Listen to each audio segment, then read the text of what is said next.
Səhər saat 8-ə qalıb 15 dəqiqə. Baxın mənə nə gəlib. Diyetolog deyirəm ki, sizin arıqlamanız üçün özü sizin üçün yeməkləri hazırlayır. Hər səhər saat 6-da verir, sizə yollayır. Detoksunuza qədər, yeməyinizə qədər, hər şeyinizə qədər yazır. Baxın, çayınıza qədər sizə yollayır. Dediyim kimi, mən bunu işlərində çox təəccüblənmişdim açıkçası. Mənim bir neçə şagirdimdən bu haqda bilgi almışdım.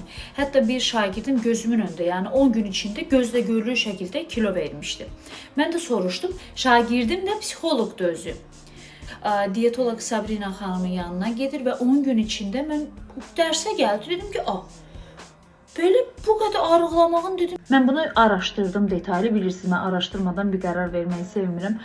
Xanım özü, Sabrina xanım özü, bu çox xoşuma gəldi. Çünki bir insan özündə dəyişiklik eləyirsə başqalarına fayda eləyə bilər. 140 kilodan 55 kiloya düşüb. Şəkillər də var. Mən etiketləyəcəm, özünüz baxarsınız. Yəni şimdi mən hamısını anlatmayayım. Uyguladığı yemək və detokslarla özü hazırlayır detoksu. Özü hamısını rəngli maddə falan qatmır. Bunu soruşdum. Yeməkləri özü bişirir, hazırlayır. Üstündə yazır çayınıza qədər, şirniyyatınıza qədər, detokslarınıza qədər, səhər, günorta, axşam yeməklərini hazırlayır, sizə yollayır səhər saat 8 olmadan. Çay.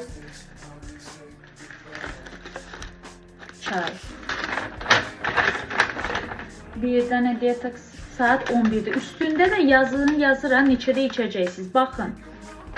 Gəl indi arıqlama. 11 9:30'da 14:30'da hara gedirsinizsə elə bir ki yeməyiniz hazırdır, yanınızda götürür. 13:30'da bir dənə. Və çox eşitdim, çox metnini duydum ki, gerçekten yani faydası var da metabolizmaya da. 8:30'da 13:30'da hər gün səhər yollayır.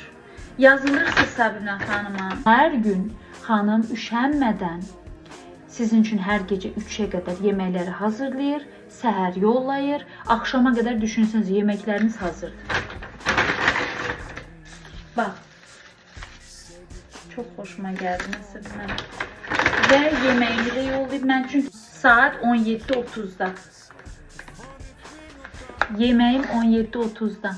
Yeməyin saati də yazılıb. Baxın. 5'in içinde.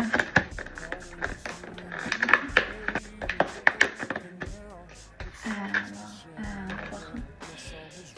Çok hoşuma geldi. Yani bir insanın işine bu kadar özenle yaklaşması, bilirsiniz ben bu konuda çok hassasam. Özenle, dikkatlice yanaşması beni çok etkiledi açıkçası. Bunları içe de sizinle paylaşacağım. Bakın dadı necədir, necə olur. Sabrina xanımı da etiketleyeceğim. İndi aşağıda. Siz özünüz Sabrina xanıma yazarsınız, soruşarsınız. Öpürəm, sevirəm sizi. Mən dərsə keçirəm. Səhər saat 8'dir və mən dərsim indi başlayır. Sevirəm sizi.